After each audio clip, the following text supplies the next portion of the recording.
துபாயில் நடைபெற்ற தி துபாய் ஏர் ஷோ விமான கண்காட்சியில் வானில் சாகசம் செய்த இந்தியாவின் தேஜஸ் போர் விமானம் நொறுங்கி விழுந்ததில் அதை ஓட்டிய விமானி நமன் ஷியால் பரிதாபமாக உயிரிழந்தார். இந்த விபத்து எப்படி நடந்தது என்பது குறித்து இந்த தொகுப்பில் பார்க்கலாம்.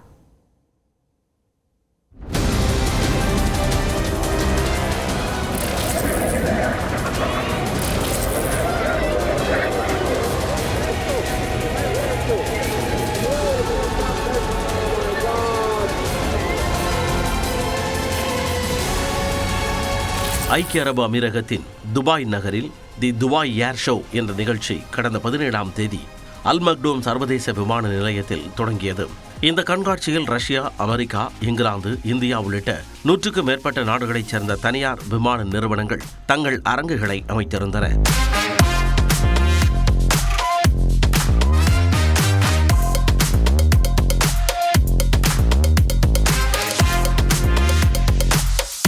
இதில் இந்தியா சார்பாக மத்திய ராணுவ இணையமைச்சர் சஞ்சய் சேத் கலந்து கொண்டு இந்தியா பெவிலியன் அரங்கையும் திறந்து வைத்தார்.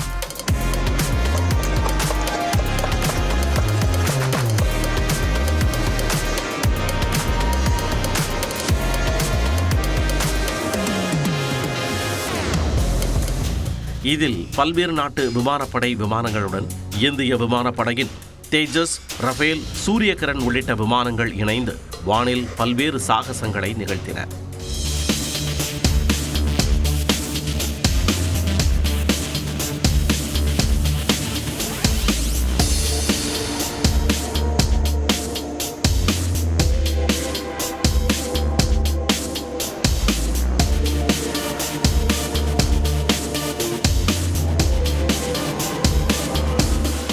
இந்நிலையில் கண்காட்சியின் கடைசி நாளான நேற்று இந்தியாவின் உள்நாட்டு தயாரிப்பான LCA MK-1 என்கின்ற தேஜஸ் ரக விமானமும் பங்கேற்றது.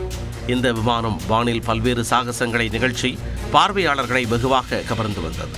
அப்பொழுது எதிர்பாராத விதமாக விமானி நமன் ஷியால் கட்டுப்பாட்டை இழந்த விமானம் தரையில் விழுந்து வெடித்துச் சிதறியது.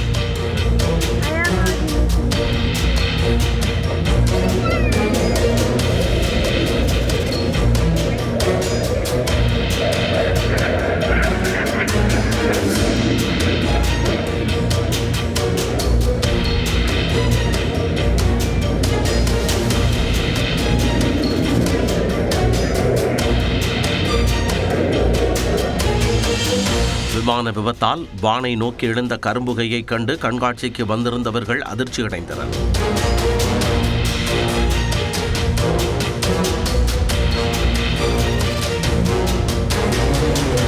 தேஜஸ் விமான விபத்தில் விமானி நமன் ஷியால் சம்பவ இடத்திலேயே உயிரிழந்தார்.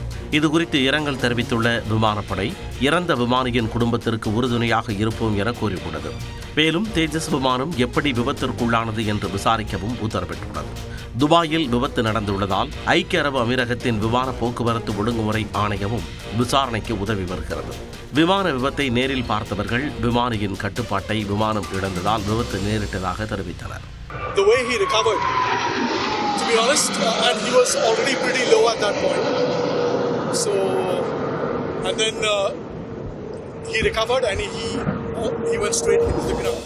விமான விபத்து குறித்து நியூஸ் 18 தமிழ்நாட்டிற்கு பேட்டியளித்த இந்திய விமானப்படையின் குரூப் கேப்டன் வினோத், உலகிலேயே அதிக பாதுகாப்பு அம்சங்களோடு உருவாக்கப்பட்ட விமானம் தேஜஸ் என்று கூறினார்.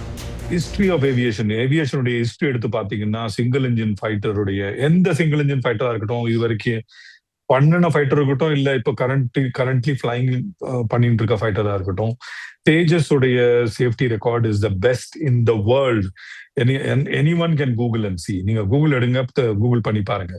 இந்த ரெண்டே ஆக்சிடென்ட் 23 வருஷத்துல ரெண்டே ஆக்சிடென்ட். இந்த மாதிரி சேஃப்டி ரெக்கார்ட் ஈவன் F-35 கிடையாது. இந்நிலையில் விமான விபத்தில் உயிரிழந்த விமானி நமன் ஷியால் கண்காட்சி அரங்கில் மத்திய ராணுவ இணையமைச்சர் சஞ்சய் சேத்துடன் இருக்கும் வீடியோ வெளியாகியுள்ளது.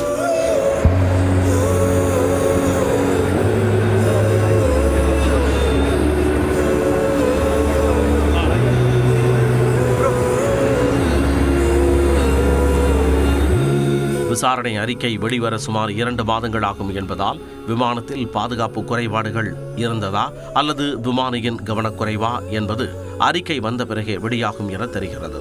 இமாச்சல பிரதேச மாநிலம் கங்க்ரா மாவட்டத்தைச் சேர்ந்த விமானி நமன் சயால் மறைவிற்கு பிரதமர் மோடி, பாதுகாப்பு அமைச்சர் ராஜ்நாத் சிங், இமாச்சல பிரதேச முதலமைச்சர் சுக்பீந்தர் சிங், மக்களவை எதிர்க்கட்சித் தலைவர் ராகுல் காந்தி உள்ளிட்டோர் இரங்கல் தெரிவித்துள்ளனர். அரசியல் கட்சிகளின் பொதுக்கூட்டங்கள் மற்றும் ரோட் ஷோக்களில் பங்கேற்கும் மக்களின் பாதுகாப்பிற்கு சம்பந்தப்பட்ட அரசியல் கட்சியினரே பொறுப்பு என தமிழ்நாடு அரசின் வரைவு வழிகாட்டு நெறிமுறைகளில் குறிப்பிடப்பட்டுள்ளது. கரூர் கூட்ட நெரிசலை தொடர்ந்து அரசியல் கட்சிகள் பொதுக்கூட்டங்களை நடத்துவதற்கான வழிகாட்டு நெறிமுறைகளை வகுக்க கோரிய வழக்கை விசாரித்த சென்னை உயர்நீதிமன்றம் நெறிமுறைகளை வகுக்குமாறு தமிழ்நாடு அரசுக்கு உத்தரவிட்டிருந்தது. இதையடுத்து வழிகாட்டு நெறிமுறைகளை வகுப்பது தொடர்பாக அனைத்து கட்சி கூட்டத்தை அண்மையில் தமிழ்நாடு அரசு கூட்டியது. இந்நிலையில் ரோட் ஷோக்களை நடத்துவதற்கான வழிகாட்டு வரைவு நெறிமுறைகளை சென்னை உயர்நீதிமன்றத்தில் தமிழ்நாடு அரசு தாக்கல் செய்தது. அதில் அரசியல் கட்சிகளின் பொதுக்கூட்டங்கள் மற்றும் ரோட் ஷோக்களில் பங்கேற்கும் மக்களின் பாதுகாப்பிற்கு சம்பந்தப்பட்ட அரசியல் கட்சியினரை பொறுப்பு என குறிப்பிடப்பட்டுள்ளது. பொதுக்கூட்டங்கள், ஊர்வலங்கள், ரோட் ஷோக்கள், போராட்டம் ஆகியவற்றை நடத்துவதற்கான இடங்களை காவல்துறை அதிகாரிகள், தேர்தல் ஆணையத்தால் அங்கீகரிக்கப்பட்ட கட்சிகள் ஆகியோருடன் கலந்தாலோசித்து மாவட்ட ஆட்சியர் முடிவெடுத்து அறிவிப்பார் என கூறப்பட்டுள்ளது.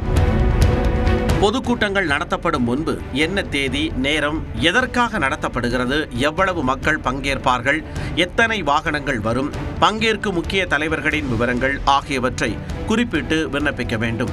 ரோட் ஷோக்களை பொறுத்தவரை பங்கேற்கும் முக்கிய தலைவர்கள், பரப்புரை தொடங்கி முடியும் இடங்கள் ஆகியவற்றை தெளிவாக குறிப்பிட வேண்டும். கூட்டத்தில் பொதுமக்கள் எவ்வளவு பேர் பங்கேற்க முடியும் என்பதை பொதுப்பணித்துறை பொறியாளர் ஆய்வு செய்து சான்றிதழ் அளிக்க வேண்டும். நெடுஞ்சாலைகளில் பொதுக்கூட்டம், ரோட் ஷோக்களை நடத்த சம்பந்தப்பட்ட துறைகளிடம் அனுமதி பெற வேண்டும் என வரைவு வழிகாட்டு நெறிமுறையில் கூறப்பட்டுள்ளது. பொதுவாக நிகழ்ச்சிகளுக்கு 10 நாட்களுக்கு முன்பு அனுமதி கோரி விண்ணப்பிக்க வேண்டும். 50,000 பேருக்கு மேல் திரள்வார்கள் என எதிர்பார்க்கக்கூடிய நிகழ்வுகளுக்கு 30 நாட்களுக்கு முன்பு அனுமதி கேட்டு விண்ணப்பிக்க வேண்டும். திடீர் ஆர்ப்பாட்டம், போராட்டங்களை பொறுத்தவரை மாவட்ட ஆட்சியர் முடிவெடுப்பார். நிகழ்ச்சிக்கு அனுமதிக்கப்பட்ட நேரத்தை கண்டிப்புடன் பின்பற்ற வேண்டும். பொதுமக்களின் பாதுகாப்பிற்கு நிகழ்ச்சி ஏற்பாட்டாளர்களை முழு பொறுப்பு என வரைவு நெறிமுறையில் கூறப்பட்டுள்ளது. நிகழ்ச்சி தொடங்கும் 2 மணி நேரத்திற்கு முன்பே அந்த இடத்தில் பொதுமக்கள் கூடுவதை தவிர்க்க வேண்டும் என அறிவுறுத்தப்பட்டுள்ளது. 5,000 பேருக்கு மேல் திரள்வார்கள் என்று எதிர்பார்க்கக்கூடிய பொதுக்கூட்டங்களுக்கு மட்டுமே இந்த விதி பொருந்தும். வழிபாட்டு தலங்களில் நடைபெறும் மத ரீதியான கூட்டங்களுக்கு இந்த வழிகாட்டு நெறிமுறைகள் பொருந்தாது என்று வரைவு நெறிமுறைகளில் தெரிவிக்கப்பட்டுள்ளது. இந்த வழிகாட்டு வரைவு நெறிமுறைகளின் நகல்களை மனுதாரர்களாக உள்ள அதிமுக, தவேக உள்ளிட்ட கட்சிகளுக்கு வழங்க உத்தரவிட்டு விசாரணையை வரும் 27ஆம் தேதிக்கு உயர்நீதிமன்றம் ஒத்திவைத்தது. தொடர்ந்து 1 நிமிட செய்திகளை பார்க்கலாம். தமிழ்நாட்டில் சிறப்பு தீவிர வாக்காளர் பட்டியல் திருத்தம் நடைபெற்று வரும் நிலையில் அதனை டிசம்பர் 4ஆம் தேதிக்குள் முடித்திட வேண்டும் என மாவட்ட தேர்தல் அதிகாரிகளுக்கு தலைமைச் செயலாளர் முருகானந்தம் உத்தரவிட்டுள்ளார். தமிழ்நாட்டில் சிறப்பு தீவிர வாக்காளர் பட்டியல் திருத்தம் கடந்த 4ஆம் தேதி தொடங்கி நடைபெற்று வருகிறது. இதில் வருவாய்த்துறை அலுவலர்கள், அங்கன்வாடி ஊழியர்கள், பள்ளி ஆசிரியர்கள் உள்ளிட்டோர் ஈடுபட்டு வருகின்றனர். இந்நிலையில் இப்பணிகளை விரைவுபடுத்துவது தொடர்பாக வருவாய் மற்றும் பேரிடர் மேலாண்மைத்துறை செயலர் அமுதாவுக்கு தலைமைச் செயலர் முருகானந்தம் கடிதம் எழுதியுள்ளார். அதில் சிறப்பு தீவிர வாக்காளர் பட்டியல் திருத்த பணிகளில் போதிய அலுவலர்கள் ஈடுபட வேண்டும் என்றும் பருவமழையால் பாதிக்கப்படாத வகையில் பணிகள் நடப்பதை உறுதி செய்ய வேண்டும் என்றும் கூறியுள்ளார்.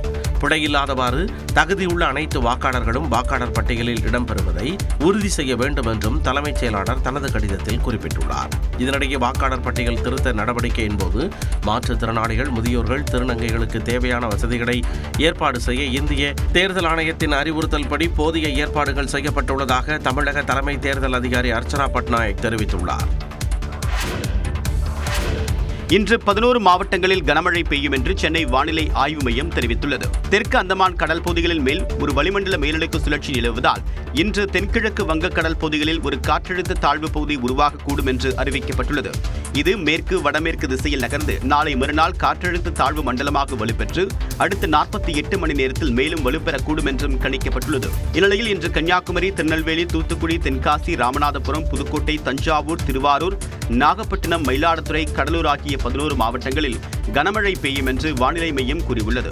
இதேபோல புதுச்சேரி மாநிலம் காரைக்காலிலும் கனமழை பெய்ய வாய்ப்பிருப்பதாக தெரிவிக்கப்பட்டுள்ளது.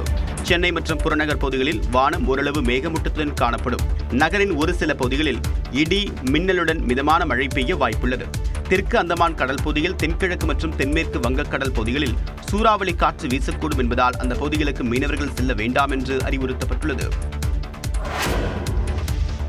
சென்னையில் இரவில் விட்டு கனமழை பெய்தது. நுங்கம்பாக்கம், சூளைமேடு, கிண்டி, போரூர், மயிலாப்பூர் உள்ளிட்ட பகுதிகளில் மழை பெய்தது. புறநகர் பகுதிகளான பள்ளிக்கரணை, மேடவாக்கம், சித்தாலப்பாக்கம், ஒட்டிடம்பாக்கம், பெரும்பாக்கம், சிறுசேரி உள்ளிட்ட பகுதிகளிலும் கனமழை வெளுத்து வாங்கியது.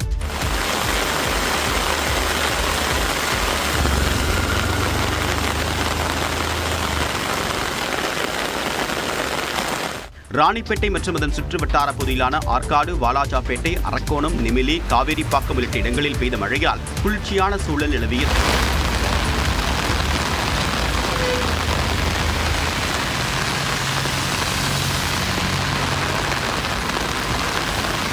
தூத்துக்குடியில் நேற்று மாலை குளிர்ந்த காற்று வீசிய நிலையில் இரவில் மழை பெய்தது.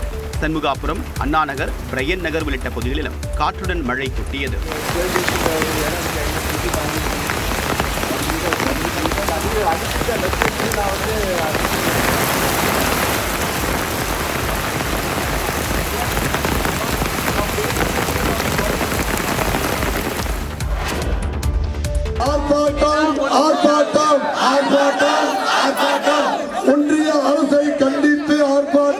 ஒன்றிய அரசை கண்டித்து ஆர்ப்பாட்டம். மெட்ரோ வேண்டும், மெட்ரோ வேண்டும், மெட்ரோ வேண்டும், மெட்ரோ வேண்டும்.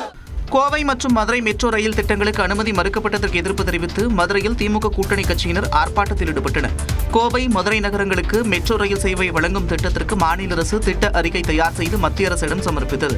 ஆனால் 20 லட்சத்திற்கும் குறைவான மக்கள் தொகை இருப்பதாக கூறி கோவை, மதுரை மெட்ரோ ரயில் திட்டங்களுக்கான திட்ட அறிக்கையை மத்திய நகர்ப்புற மேம்பாட்டு அமைச்சகம் தமிழ்நாடு அரசுக்கு திருப்பி அனுப்பியது.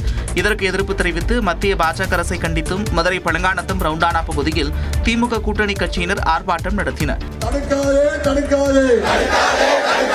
தமிழ்நாட்டின் வளர்ச்சியை தடுக்காதே. அப்போது 20 லட்சத்திற்கும் குறைவான மக்கள் தொகை இருந்தபோதும் பாஜக ஆளும் மாநிலங்களில் மெட்ரோ திட்டங்களுக்கு அனுமதி வழங்கியது எப்படி என்று கேள்வி எழுப்பின. மதுரை மெட்ரோ ரயில் திட்டத்திற்கு ஒப்புதல் அளிக்கப்பட்டு மெட்ரோ திட்டத்தை நிறைவேற்ற வேண்டும் என்றும் திமுக மற்றும் கூட்டணி கட்சியினர் வலியுறுத்தினர்.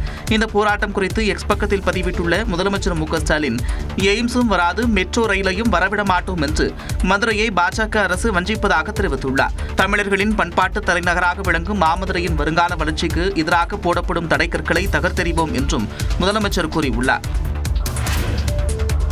வில்லங்க சான்றிதழ் போல இனி பட்டா வரலாற்றையும் தெரிந்து கொள்ளலாம் என்று தமிழ்நாடு அரசு தெரிவித்துள்ளது. சொத்து பற்றிய உரிமை விவரங்களை மக்கள் எளிதாக அறிந்து கொள்ளும் வகையில் தமிழக அரசின் வருவாய்த்துறை புதிய ஆன்லைன் வசதியை அறிமுகப்படுத்த உள்ளது. ஒரு சொத்தின் உரிமையாளர் யார், அவரது பெயர் என்ன, இதற்கு முன்பு இந்த சொத்து யார் பெயரில் இருந்தது, அதோடு வங்கியில் இந்த சொத்து அடமானத்தில் இருக்கிறதா, இந்த சொத்தின் மீது என்னென்ன பரிமாற்றங்கள் நடந்திருக்கின்றன என்பதை பத்திரப்பதிவுத்துறை வழங்கும் வில்லங்க சான்றிதழ் மூலம் தெரிந்து கொள்ள முடியும். ஆனால் பட்டாவில் பத்திரப்பதிவுத்துறை வழங்கும் வில்லங்க சான்றிதழ் போல அனைத்து விவரங்கள் பரிமாற்றங்களையும் தெரிந்து கொள்ள முடியாது. ஆனால் தமிழக அரசு அதற்கு தீர்வு காணும் வகையில் தற்போது பட்டா வரலாறு என்ற புதிய சேவையை பொதுமக்களுக்காக கொண்டு வந்துள்ளது. இதன் மூலம் அந்த நிலத்தின் முன்பிருந்த பட்டா வைத்திருந்தவர்களின் பெயர் எப்போது மாற்றப்பட்டது, எந்த ஆணையின் பேரில் மாற்றம் நடைபெற்றது, பட்டா எந்த காலகட்டத்தில் யாரிடம் இருந்தது போன்ற விவரங்களை முழுமையாக தெரிந்து கொள்ள முடியும். இந்த பட்டாவுக்கு வில்லங்க சான்றிதழ் பெறும் நடைமுறையை அடுத்த வாரம் முதல் சோதனை அடிப்படையில் தொடங்குகிறது. முதற்கட்டமாக ஒரு தாலுகாவில் நடைமுறைப்படுத்த திட்டமிடப்பட்டுள்ளது. மேலும் இந்த பட்டா வில்லங்க சான்றிதழ் பெற பொதுமக்கள் கட்டணம் செலுத்த வேண்டும் என்றும் தெரிவிக்கப்பட்டுள்ளது. வரவிருக்கும் தேர்தலில் நாம் தமிழர் கட்சி 3 மடங்கு வெறியுடன் களமிறங்கும் என்று சீமான் தெரிவித்துள்ளார். உலக மீனவர் தினத்தை ஒட்டி நெல்லை மாவட்டம் கூத்தன்குழியில் நாம் தமிழர் கட்சியின் சார்பில் கடலம்மா மாநாடு நடைபெற்றது. கூட்டத்தின் இடையே மழை குறுக்கிட்ட நிலையில் நனையாமல் தற்காத்துக் கொள்ள முயன்ற தொண்டர்களின் செயலை சீமான் தடுத்து மழையில் நனையுமாறு கூறினார். நீ நனைஞ்சா முளைச்சு போறதுக்கு வெங்காயம் இல்ல, விதையும் இல்ல, வெள்ளைப்பூண்டும் இல்ல, உட்காரு. உட்காரு. மாநாட்டுக்கு மரியாதை இல்லடா. கடலை பேசுறோம், மழையை பேசுறோம், இப்படி தூக்கி உட்கார. முதல்ல குண்டு மழை ஒழியும் போதே ஓடாம ஒரு இடத்துல என்ன வீர மறவர்களின் பிள்ளைகள். குளிர் மழைக்காடா நம்ம களைஞ்சு போயிருவோம். நாம் தமிழர் கட்சி ஆட்சிக்கு வந்தால் மீனவர்களை சேர்த்து நெய்தல் படையை உருவாக்கி இலங்கை கடற்படைக்கு பதிலடி கொடுப்பேன் என்று தெரிவித்தார். நெய்தல் படை காட்ட மீனவர்களுக்கு கல்வி தகுதியெல்லாம் கேட்கல. படகோட்ட தெரியுமா, நீச்சல் தெரியுமா, வா படக்கி போடா, மீனவ பின்னாடியே போடா, அவன் தொட்டா தூக்குடா தூக்குடா தூக்குடா. தமிழ்நாட்டில் கோஸ்ட் கார்டு ஒன்று வேஸ்ட் கார்டாக இருப்பதாக விமர்சித்த சீமான் மீனவர் தாக்குதல் பிரச்சனையை சர்வதேச பிரச்சனையாக மாற்றுவோம் என்றும் கூறினார். யூடியூப், ஃபேஸ்புக், இன்ஸ்டாகிராம் போன்ற சமூக வலைதளங்களில் இசையமைப்பாளர் இளையராஜாவின் புகைப்படத்தை பயன்படுத்த சென்னை உயர்நீதிமன்றம் இடைக்கால தடை விதித்துள்ளது. சமூக வலைதளங்களில் தனது புகைப்படத்தை அனுமதியின்றி பயன்படுத்த தடை கோரி இளையராஜா சென்னை உயர்நீதிமன்றத்தில் வழக்கு தாக்கல் செய்தார்.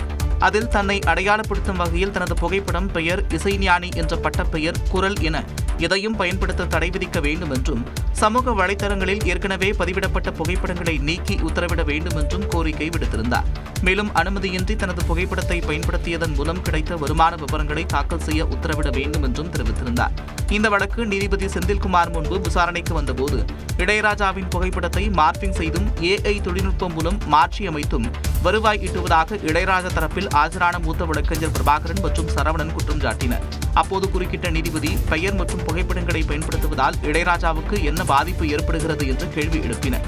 இதற்கு பதிலளித்த இளையராஜா தரப்பு மூத்த வழக்கறிஞர், இது தனிப்பட்ட உரிமையை பாதிக்கும் செயல் என்பதுடன் சமூக வலைதளங்களில் ரீல்ஸ், மீம்ஸ்களில் இளையராஜா புகைப்படத்தை அனுமதியின்றி பயன்படுத்தி சில நேரங்களில் அவதூறான கருத்துக்களும் பதிவிடப்படுவதாக வாதிட்டனர். இதனை ஏற்றுக்கொண்ட நீதிபதி சமூக வலைதளங்களில் இளையராஜாவின் புகைப்படத்தை அனுமதியின்றி பயன்படுத்த இடைக்கால தடை விதித்து உத்தரவிட்டார். மேலும் மனுவுக்கு பதிலளிக்கும்படி யூடியூப் சேனல்களுக்கும் நீதிபதி உத்தரவிட்டு விசாரணையை தள்ளி வைத்தார். சென்னையில் செல்ல பிராணிகளுக்கான உரிமம் பெறுவதற்கான காலக்கெடு வரக்கூடிய 7ஆம் தேதி வரை நீட்டிக்கப்பட்டுள்ளது. வரும் 23ஆம் தேதி வரை காலக்கெடு நிர்ணயிக்கப்பட்டிருந்த நிலையில் செல்ல பிராணிகளின் உரிமையாளர்கள் முன்வைத்த கோரிக்கையின் பேரில் தற்போது தேதி நீட்டிக்கப்பட்டுள்ளது. சென்னை மாநகராட்சியில் இதுவரை 65,422 செல்ல பிராணிகளின் விவரங்கள் பதிவு செய்யப்பட்டு 24,477 செல்ல பிராணிகளுக்கு உரிமம் தரப்பட்டுள்ளது. உரிமம் பெறவில்லை என்றால் 5,000 ரூபாய் அபராதம் விதிக்கப்படும் என்று ஏற்கனவே சென்னை மாநகராட்சி தரப்பில் அறிவிக்கப்பட்டது குறிப்பிடத்தக்கது. திருவிக்கா நகர், புளியந்தோப்பு, லாய்ட்ஸ் காலனி, நுங்கம்பாக்கம், கண்ணமாப்பேட்டை, மீனம்பாக்கம், சோழிங்கநல்லூர் ஆகிய இடங்களில் உள்ள செல்ல பிராணிகளுக்கு சிகிச்சை, இன கட்டுப்பாட்டு மையங்களில் தடுப்பூசி செலுத்துதல் உள்ளிட்ட சேவைகளையும் பெறலாம். ஞாயிற்றுக்கிழமை உட்பட அனைத்து நாட்களிலும் காலை 8 மணி முதல் மாலை 3 மணி வரை சேவை பெறலாம் என்று சென்னை மாநகராட்சி தெரிவித்துள்ளது. சபரிமலையில் நடை திறக்கப்பட்டது முதல் இதுவரை சுமார் 5 லட்சம் பக்தர்கள் ஐயப்பனை வழிபட்டுள்ளனர். கேரள மாநிலம் சபரிமலை ஐயப்பன் கோவிலில் கடந்த 16ஆம் தேதி மண்டலகால பூஜைக்காக கோவில் நடை திறக்கப்பட்டது. இதனைத் தொடர்ந்து தரிசனத்திற்காக நாள்தோறும் ஆன்லைன் மூலமாக முன்பதிவு செய்தவர்களில் 70,000 பேரும், ஸ்பாட் புக்கிங் மூலமாக 20,000 பேரும் அனுமதிக்கப்படுவார்கள் என்று அறிவிக்கப்பட்டது. ஆனால் நடை திறந்த முதல் 2 நாட்களில் வழக்கத்தை விட பக்தர்களின் கூட்டம் அதிக அளவில் இருந்ததால் ஸ்பாட் புக்கிங்கில் அனுமதிக்கப்படுவோர் எண்ணிக்கை 20,000 30,000 உயர்த்தப்பட்டது. இந்நிலையில் நேற்றைய நிலவரப்படி சுமார் 5 லட்சம் பேர் சுவாமி தரிசனம் செய்ததாக தேவசம் போர்டு தெரிவித்துள்ளது. புதிய தொழிலாளர் சட்டங்கள் அமலுக்கு வந்துள்ள நிலையில் இதை எதிர்த்து வரும் 26ஆம் தேதி நாடு தழுவிய போராட்டம் நடைபெறும் என மத்திய தொழிற்சங்கங்கள் அறிவித்துள்ளன. தொழிலாளர் நிர்வாக முறையை நவீனமயமாக்கும் நோக்கில் ஏற்கனவே உள்ள 29 மத்திய தொழிலாளர் சட்டங்களை தொகுத்து 4 புதிய தொழிலாளர் சட்டங்களை மத்திய அரசு நடைமுறைப்படுத்தியுள்ளது. அதன்படி வேலைவாய்ப்பை முறைப்படுத்தும் நோக்கில் அனைத்து தொழிலாளர்களுக்கும் நியமன கடிதங்கள் கட்டாயமாக்கப்பட்டுள்ளது. 40 வயதுக்கு மேற்பட்ட தொழிலாளர்களுக்கு வருடந்தோறும் இலவச உடல்நல பரிசோதனை உறுதி செய்யப்பட்டுள்ளது. அனைத்து தொழிலாளர்களுக்கும் PF, ESI, காப்பீடு மற்றும் பிற சமூக பாதுகாப்பு சலுகைகள் கிடைக்க வழிவகை செய்யப்பட்டுள்ளது. அனைத்து தொழிலாளர்களுக்கும் சட்டப்பூர்வ குறைந்தபட்ச ஊதியம் கிடைக்க உறுதி செய்யப்பட்டுள்ளது. நிரந்தர ஊழியர்களுக்கு கிடைக்கும் அனைத்து சலுகைகளுக்கும் ஒப்பந்த ஊழியர்களும் தகுதி உடையவராவார்கள். 500க்கும் மேற்பட்ட தொழிலாளர்களை கொண்ட நிறுவனங்களில் கட்டாய பாதுகாப்பு குழுக்கள் அமைக்கப்பட வேண்டும்.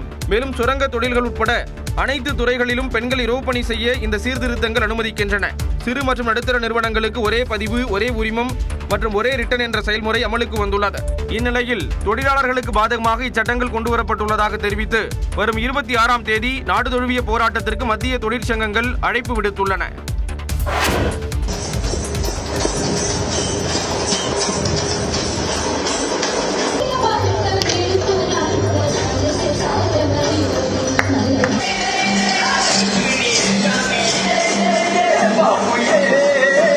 தென்னாப்பிரிக்கா சென்ற பிரதமர் மோடிக்கு அளிக்கப்பட்ட பாரம்பரிய வரவேற்பு தான் இது.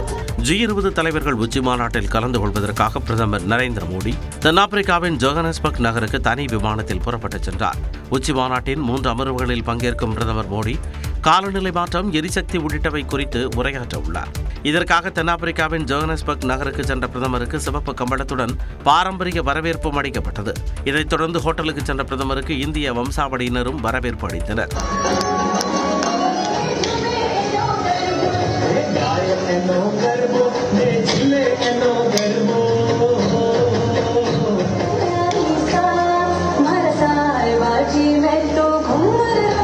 மேலும் தமிழில் பாடப்பட்ட கங்கா மையா பாடலை பிரதமர் மோடி வெகுவாக ரசித்தார்.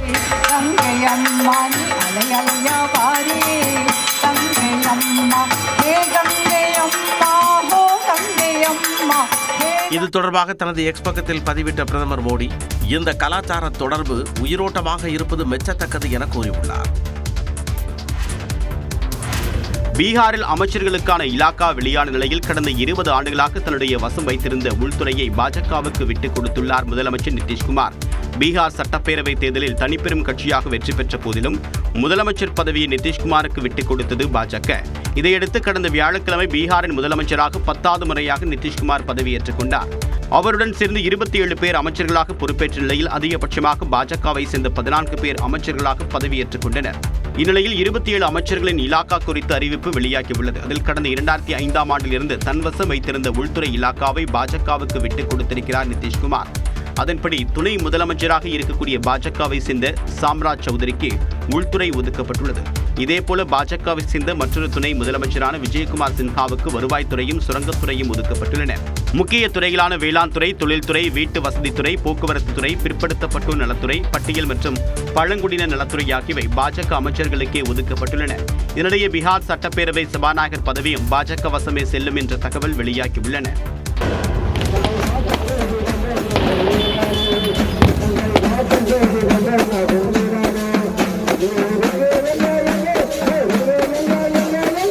வான வேடிக்கையுடன் நாகூர் ஆண்டவர் தர்கா கந்தூரி விழா கோலாகலமாக தொடங்கிய காட்சிதான் இது.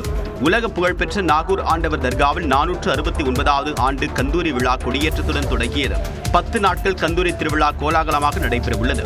முன்னதாக மத நல்லிணக்கத்திற்கு எடுத்துக்காட்டாக 400 ஆண்டுகளாக பாரம்பரிய முறைப்படி நாகூர் பட்டினச்சேரி மீனவ கிராமத்திலிருந்து மீனவர்கள் சீர்வரிசையை எடுத்து வந்து தர்கா நிர்வாகிகளிடம் வழங்கினர்.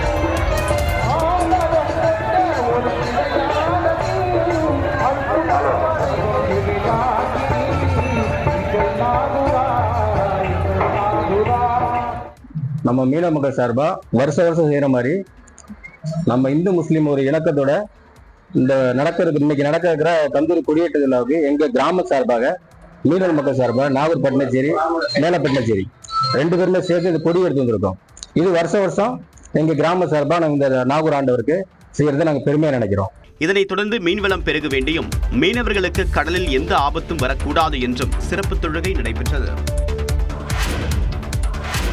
இந்தியா தென்னாப்பிரிக்க அணிகளுக்கு இடையேயான 2வது டெஸ்ட் போட்டி கவுஹாத்தியில் இன்று தொடங்குகிறது. தென்னாப்பிரிக்கா கிரிக்கெட் அணி இந்தியாவில் சுற்றுப்பயணம் மேற்கொண்டு 2 போட்டிகள் கொண்ட டெஸ்ட் கிரிக்கெட் தொடரில் விளையாடுகிறது. கொல்கத்தாவில் நடைபெற்ற முதல் போட்டியில் இந்திய அணி 30 ரன்கள் வித்தியாசத்தில் அதிர்ச்சி தோல்வியடைந்தது.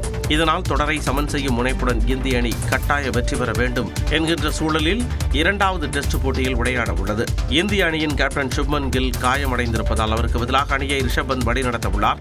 சாய் சுதர்சன் 3வது இடத்தில் களமிறங்குவார் என்று எதிர்பார்க்கப்படுகிறது. மேலும் ஆல்ரவுண்டர் அக்சர் படேலுக்கு பதிலாக நிதிஷ்குமார் ரெட்டி களமிறங்க வாய்ப்புள்ளதாக கூறப்படுகிறது. கவுஹாத்தியில் பகல் நேரம் குறைவாக இருக்கும் என்பதால் இப்போட்டி காலை 9 மணிக்கு தொடங்க உள்ளது. இப்போட்டியில் தென்னாப்பிரிக்க அணி வெற்றி அல்லது டிரா செய்தால் கூட 25 ஆண்டுகளில் இந்தியாவில் முதல் டெஸ்ட் தொடரை வெல்வதை உறுதி செய்யும். தொடர்ந்து எக்ஸ்பிரஸ் 8 செய்திகளை பார்க்கலாம். சென்னை மணலி புதுநகர் ஆண்டார்குப்பம் சோதனை சாவடி அருகே எலக்ட்ரானிக்ஸ் பழுது பார்ப்பகத்தில் பயங்கர தீ விபத்து ஏற்பட்டது. இந்த தீ விபத்தில் LED டிவிக்கள் உள்ளிட்ட சுமார் 10 லட்சம் ரூபாய் மதிப்புள்ள பொருட்கள் தீயில் கருகி சேதமடைந்தன. சம்பவ இடத்திற்கு வந்த தீயணைப்புத் துறையினர் தீயை போராடி அணைத்தனர்.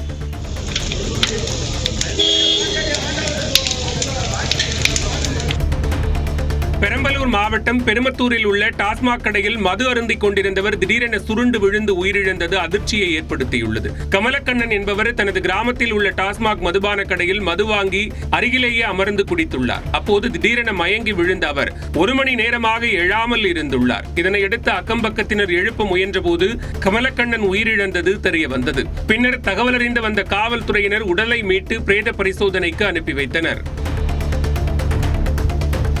உலக மீனவர் தினத்தை ஒட்டி ராமேஸ்வரத்தில் நடுக்கடலில் மீன்பிடித்துக் கொண்டிருந்த மீனவர்களுக்கு தமிழ்நாடு மீனவர் பேரவை சார்பில் இனிப்பு வழங்கப்பட்டது. மீனவர்களை நேரில் சந்தித்து பொன்னாடையும் அணிவிக்கப்பட்டது. இலங்கை சிறையில் உள்ள மீனவர்களை மீட்க மத்திய மாநில அரசுகள் நடவடிக்கை மேற்கொள்ள கோரிக்கை விடுக்கப்பட்டது.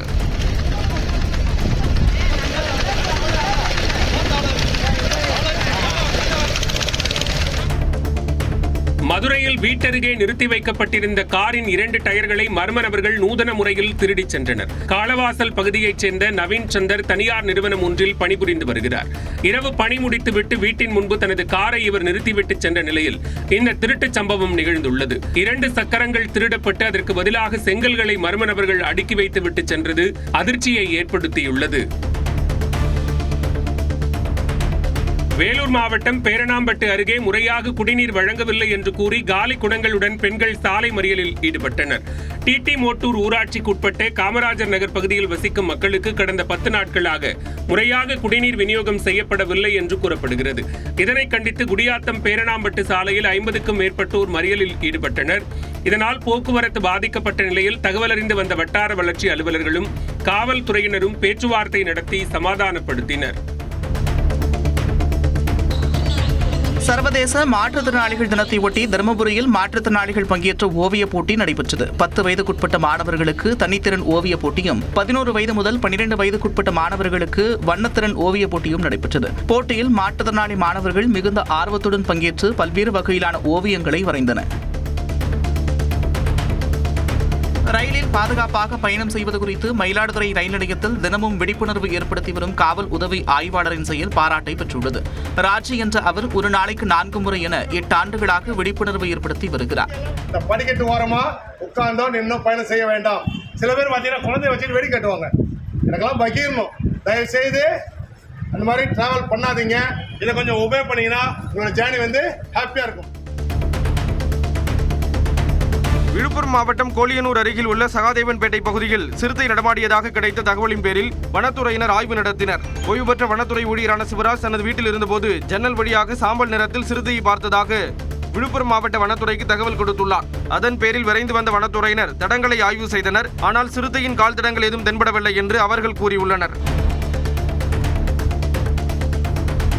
சேலம் மாவட்டம் ஆத்தூர் பகுதியில் வீட்டில் பதுக்கி வைக்கப்பட்டிருந்த தமிழ்நாடு அரசால் தடை செய்யப்பட்ட 200 கிலோ குட்கா, ஹான்ஸ் உள்ளிட்ட போதைப் பொருட்கள் பறிமுதல் செய்யப்பட்டன. மாவட்ட காவல் கண்காணிப்பாளருக்கு வந்த தகவலின் பேரில் ராணிப்பேட்டை சிவாஜி தெருவில் உள்ள வீட்டில் காவல்துறையினர் சோதனையில் ஈடுபட்டனர். அப்போது கணேசன் என்பவர் போதைப் பொருட்களை பதுக்கி வைத்திருப்பது உறுதி செய்யப்பட்டது. இதையடுத்து அவரை கைது செய்த காவல்துறையினர் 13 மூட்டைகளில் இருந்த 200 கிலோ ஹான்ஸ், குட்கா, கூல்லிப் உள்ளிட்டவற்றை பறிமுதல் செய்தனர். கன்னியாகுமரி மாவட்டம் நாகர்கோவில் சிறையில் அடைக்கப்பட்டிருந்த கைதி தற்கொலைக்கு முயன்றதால் அரசு மருத்துவமனையில் அனுமதிக்கப்பட்டிருக்கிறார். அரியநாயகிபுரத்தைச் சேர்ந்த மணிகண்டன் என்ற 26 வயது நபர் 2023ஆம் ஆண்டு நடந்த கொலை வழக்கில் கைது செய்யப்பட்டு பாளையங்கோட்டை சிறையில் அடைக்கப்பட்டிருந்தார். இவர் வியாழக்கிழமையன்று நாகர்கோவில் சிறைக்கு மாற்றப்பட்ட நிலையில் மன உளைச்சல் காரணமாக அறைக்குள் தற்கொலைக்கு முயன்றுள்ளார். சிவகங்கை மாவட்டம் சிங்கமுடரியில் காதல் மனைவியுடன் ஏற்பட்ட தகராறால் தற்கொலை செய்து கொண்ட இளைஞர் உடலை பார்த்து அழுத பெற்றோர் மயங்கி விழுந்ததால் பரபரப்பு ஏற்பட்டது. அரணத்தங்குண்டையைச் சேர்ந்த பாண்டியன் தனது மனைவி சங்கீதாவுடன் ஏற்பட்ட பிரச்சனையின் காரணமாக தூக்கிட்டு தற்கொலை செய்து கொண்டார். தகவல் அறிந்து வந்த காவல்துறையினர் உடலை மீட்டு உடற்கூறாய்விற்கு அனுப்பினர். இந்நிலையில் பாண்டியன் இறந்த செய்தி கேட்டு அவரது தாயும் தந்தையும் கதறி அழுதபடி மருத்துவமனையிலேயே மயங்கி விழுந்தனர். இதையடுத்து அவர்களுக்கு சிகிச்சை அளிக்கப்படுகிறது. பாகிஸ்தானின் பஞ்சாப் மாகாணத்தில் பசை தயாரிக்கும் தொழிற்சாலையில் பாய்லர் வெடித்த விபத்தில் 15க்கும் மேற்பட்ட ஊழியர்கள் உயிரிழந்தனர். பைசலாபாத் என்ற இடத்தில் நடந்த இந்த விபத்தில் சுமார் 10 பேர் காயமடைந்த நிலையில் தொழிற்சாலையின் மேலாளர் கைது செய்யப்பட்டார். தொழிற்சாலை உரிமையாளரை தேடி வருவதாக போலீசார் தெரிவித்தனர்.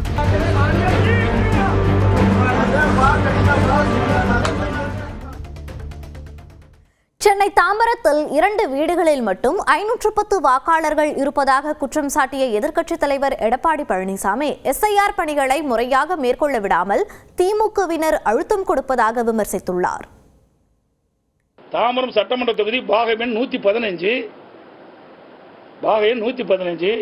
காயத்ரி நகர் 3வது தெரு கதவு எண் 1 அதுல 360 வாக்குகள் ஒரு வீட்டில் இடம்பெற்றிருக்கு. பாகஎண் 117 அதே தாம்பரம் சட்டமன்ற தொகுதியில் பாகஎண் 117 ரோஜா தோட்டம் 2வது தெரு கதவு எண் 1 150 வாக்குகள் இருக்குது. ரெண்டுலையுமே பார்த்தீங்கன்னா 510 வாக்குகள் 2 வீட்டில் இருக்குது. இதையெல்லாம் களைய வேண்டும். ஒரு உண்மையான நேர்மையான வாக்காளர்கள் வாக்காளர் பற்றி இடம்பெற வேண்டும் என்ற அடிப்படையில் தான் எஸ்ஐஆர் பணியை நாங்கள் ஆதரிக்கிறோம். அது மட்டுமல்ல, இந்த எஸ்ஐஆர் பணி மேற்கொள்கின்ற பொழுது ஆளுங்கட்சியை சேர்ந்த அழுத்தம் கொடுத்து சில மாவட்ட ஆட்சித்தலைவர்களும் சென்னை மாநகராட்சி ஆணையாளர் அவர்களும் முறையாக இந்த பணியை மேற்கொள்ளவில்லை. மதுரை ஆணையூர் பகுதியைச் சேர்ந்த 300க்கும் மேற்பட்டோர் மாவட்ட ஆட்சியர் அலுவலகத்தை முற்றுகையிட்டு போராட்டத்தில் ஈடுபட்டனர். ஆணையூர் பகுதியில் மதுரை மாநகராட்சி கட்டுப்பாட்டில் உள்ள சுடுகாட்டின் ஒரு பகுதி இஸ்லாமிய மக்களுக்கு ஒதுக்கீடு செய்யப்பட்டுள்ளது. இதற்கு எதிர்ப்பு தெரிவித்து ஆட்சியர் பிரவீன்குமாரை நேரில் சந்தித்து மனு அளித்தனர். அதில் மாநகராட்சி நடவடிக்கை மனவேதனை அடைய செய்வதாகவும் மத மோதலை ஏற்படுத்தும் வண்ணம் உள்ளதாகவும் குறிப்பிட்டுள்ளனர். சிவகங்கை மாவட்டம் காளையார்கோவில் அருகே நள்ளிரவில் கொலை செய்யப்பட்ட டீக்கடை உரிமையாளரின் உடலை வாங்க மறுத்து உறவினர்கள் சாலை மறியலில் ஈடுபட்டனர். வேளாரேந்தல் விளக்கு அருகே டீக்கடை நடத்தி வந்த சர்க்குணம் என்பவர் வியாழக்கிழமை இரவு இருசக்கர வாகனத்தில் சென்றபோது அடையாளம் தெரியாத நபர்களால் ஓட வெட்டி கொலை செய்யப்பட்டார். இது தொடர்பாக 2 பேரை பிடித்து காவல்துறையினர் விசாரிக்கின்றனர். இந்நிலையில் சர்க்குணத்தின் உடலை வாங்க மறுத்து காளையார்கோவில் இளையான்குடி சாலையில் உறவினர்கள் மறியலில் ஈடுபட்டனர். குடும்பத்திற்கு 10 லட்சம் ரூபாய் இழப்பீடு வழங்க வேண்டும், ஒருவருக்கு அரசு வேலை வேண்டும் என வலியுறுத்தி அவர்கள் போராட்டம் நடத்தினர். விழுப்புரத்தில் நகை கொடுக்கல் வாங்கல் பிரச்சனையில் வீட்டின் மீது பெட்ரோல் குண்டு வீசப்பட்ட சம்பவம் பரபரப்பை ஏற்படுத்தியுள்ளது. பொற்செல்வி என்பவரின் அழகு நிலையத்தில் பணியாற்றி வந்த தமிழரசு என்பவர் அமுதா என்பவரிடம் 4 சவர நகையை கடனாக பெற்றுள்ளார். அதன்பின் நகையை திருப்பி தராமலேயே தமிழரசு பணியில் இருந்து விலகியுள்ளார். இது தொடர்பாக பொற்செல்விக்கும் அமுதாவுக்கும் இடையே பிரச்சனை ஏற்பட்டுள்ளது. இதையடுத்து அமுதா ஆட்களை அழைத்து வந்து பொற்செல்வியின் வீட்டில் பெட்ரோல் குண்டு வீசியதாக தெரிகிறது. இதில் இருசக்கர வாகனம், மின்விசிறிகள் சேதமடைந்த நிலையில் காவல்துறையினர் விசாரணை நடத்துகின்றனர். விருதுநகர் அருகே சாலை விபத்தில் சிக்கிய தம்பதியை அவ்வழியாக சென்ற அதிமுக முன்னாள் அமைச்சர் ராஜேந்திர பாலாஜி மீட்டு மருத்துவமனைக்கு அனுப்பி வைத்தார். ஆமத்தூர் பகுதியைச் சேர்ந்த தம்பதியர் பைக்கில் விருதுநகர் நோக்கி சென்று கொண்டிருந்த போது சரக்கு வாகனம் மோதி காயமடைந்து சாலையில் கிடந்தனர். அப்போது அவ்வழியாக பயணித்த ராஜேந்திர பாலாஜி உடனடியாக தனது காரை நிறுத்தி காயமடைந்த இருவரையும் மீட்டு தனது ஆதரவாளர்களின் காரில் ஏற்றி மருத்துவமனைக்கு அனுப்பி வைத்தார். சேலத்தில் மாற்றுத்திறனாளிகள் தினத்தையொட்டி நடைபெற்ற ஓவியப் போட்டியில் 300க்கும் மேற்பட்டோர் பங்கேற்றனர். உலக மாற்றுத்திறனாளிகள் தினத்தையொட்டி சேலம் மாவட்ட அளவிலான ஓவியப் போட்டி நடைபெற்றது. ஆட்சியர் அலுவலகத்தில் உள்ள மாற்றுத்திறனாளிகள் நல அலுவலகத்தில் நடைபெற்ற இந்த போட்டியில் 300க்கும் மேற்பட்ட காது மற்றும் வாய் மாற்றுத்திறன் கொண்ட மாற்றுத்திறனாளிகள் பங்கேற்றனர். அனைவரும் விதவிதமாக வரைந்து தங்கள் கலை ஆற்றலை வெளிப்படுத்தினர். இதில் முதல் 3 இடங்களை பிடித்தவர்களுக்கு பரிசுகள் வழங்கப்பட்டது. சிவகங்கை மாவட்டம் பிள்ளையார்பட்டியில் தேமுதிக பொதுச் செயலாளர் பிரேமலதா விஜயகாந்த் சாமி தரிசனம் செய்தார். கோவில் பிரகாரத்தை சுற்றி வந்தபோது புதுமண தம்பதியர் பிரேமலதாவிடம் ஆசி பெற்றனர். புதுமண தம்பதிக்கு மாலை எடுத்துக் கொடுத்து பிரேமலதா விஜயகாந்த் வாழ்த்தினார். பலரும் அவருடன் புகைப்படம் எடுத்துக் கொண்டனர்.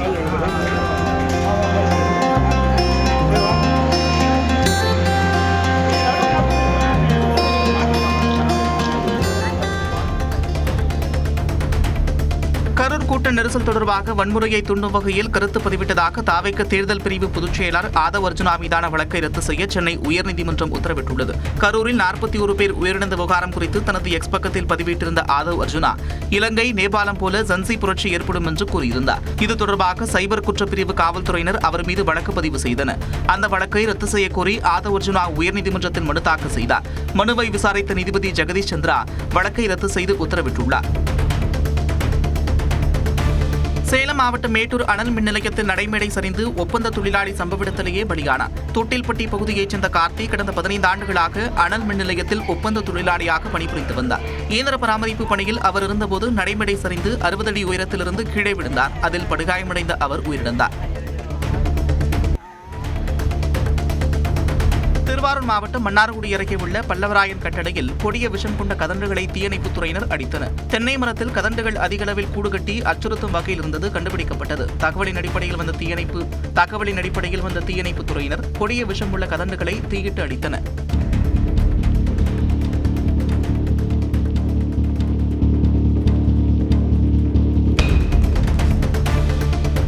கள்ளக்குறிச்சி மாவட்டம் உளுந்தூர்பேட்டை அருகே சட்டவிரோதமாக கூழாங்கற்களை கடத்தி வந்த டிப்பர் லாரி பறிமுதல் செய்யப்பட்டது. இப்பகுதிகளில் கனிம வளங்கள் கடத்தப்பட்டு வருவதாக தொடர்ந்து புகார்கள் வந்த வண்ணம் இருந்த நிலையில் அதிகாரிகள் விருத்தாச்சலம் மேம்பாலம் அருகில் வாகன தணிக்கையில் ஈடுபட்டனர். அப்போது அந்த வழியாக வந்த டிப்பர் லாரியை மடக்கி பிடித்த நிலையில் ஓட்டுநர் லாரியை வழியிலேயே நிறுத்திவிட்டு தப்பி ஓடினார். கூழாங்கற்களுடன் இருந்த டிப்பர் லாரி பறிமுதல் செய்யப்பட்டது. மீன்பிடி தடைக்காலம் தொடர்பாக மனு அளிக்க வந்த தங்களை திருவள்ளூர் மாவட்ட ஆட்சியர் பிரதாப் உள்ளே அனுமதிக்கவில்லை என்று மீனவர்கள் சங்க பிரதிநிதிகள் குற்றம் சாட்டியுள்ளனர். இஸ்ரோ ஏவுதளத்தில் செயற்கைக்கோள்கள் செலுத்தப்பட்ட போதெல்லாம் 3 நாட்கள் மீன்பிடி தடைக்காலம் விதிக்கப்பட்டு அதற்குரிய நிவாரணத் தொகை வழங்கப்படவில்லை என்று கூறப்படுகிறது. இந்த விவகாரம் உள்ளிட்டவை தொடர்பாக மீனவ சங்க பிரதிநிதிகள் கோரிக்கை மனுவை வழங்க வந்தபோது ஆட்சியர் புறக்கணித்ததாக மீனவர்கள் குற்றம் சாட்டினர். வேலூர் மாவட்டம் குடியாத்தத்தில் பைக்குகளை குறிவைத்து திருடி வந்த 2 பேர் கைது செய்யப்பட்டனர். பெரும்பாடி கூற்றோடு பகுதியில் வாகன தணிக்கையில் காவல்துறையினர் ஈடுபட்ட போது தனசேகர் மற்றும் கமல் என்ற இருவர் சிக்கினர். அவர்களிடம் மேற்கொண்ட விசாரணையில் குடியாத்தத்தில் இருந்து பல்வேறு பகுதிகளிலும் பைக்குகளை திருடி பதுக்கி வைத்திருந்தது தெரியவந்தது. அவர்களிடமிருந்து 7 பைக்குகள் பறிமுதல் செய்யப்பட்டன. சேலம் வந்த ஜூனியர் ஹாக்கி உலக கோப்பைக்கு உற்சாக வரவேற்பு அளிக்கப்பட்டது. தமிழ்நாடு விளையாட்டு ஆணையம் சார்பில் 21 வயதுக்குட்பட்டோருக்கான 14வது சர்வதேச ஜூனியர் உலகக்கோப்பை ஹாக்கி தொடர் வரும் 28 முதல் டிசம்பர் 10ஆம் தேதி வரை சென்னை மற்றும் மதுரையில் நடைபெறுகிறது. இதில் வெற்றி பெறும் அணிக்கு வழங்கப்படும் கோப்பை தமிழ்நாடு முழுவதும் எடுத்துச் செல்லப்படுகிறது. அதன்படி சேலத்தில் உள்ள சிறுமலர் அரசு உதவி பெறும் பள்ளியில் நடைபெற்ற நிகழ்ச்சியில் அமைச்சர் ராஜேந்திரன் கலந்து கொண்டு கோப்பையை அறிமுகப்படுத்தினார்.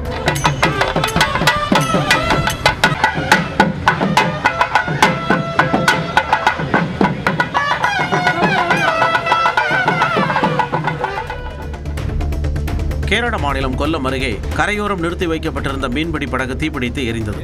காவநாட்டில் நிறுத்தி வைக்கப்பட்டிருந்த மீன்பிடி படகுகள் தீப்பிடித்ததில் 2 மீனவர்கள் காயமடைந்தனர். விபத்திற்கான காரணம் குறித்து விசாரணை நடந்து வருகிறது.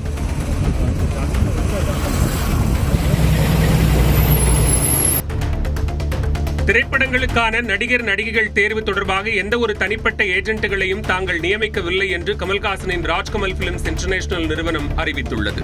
தங்களது நிறுவன திரைப்படங்களில் நடிப்பதற்கு வாய்ப்பு வாங்கி தருவதாக வெளியாகும் தகவல்களை நம்ப வேண்டாம் என்றும் அந்நிறுவனம் கேட்டுக் கொண்டுள்ளது. நிறுவனத்தின் பெயரை அனுமதியின்றி பயன்படுத்தி மோசடி நடவடிக்கைகளில் ஈடுபடும் நபர்கள் மீது சட்ட ரீதியான கடும் நடவடிக்கை எடுக்கப்படும் என்றும் தெரிவிக்கப்பட்டுள்ளது.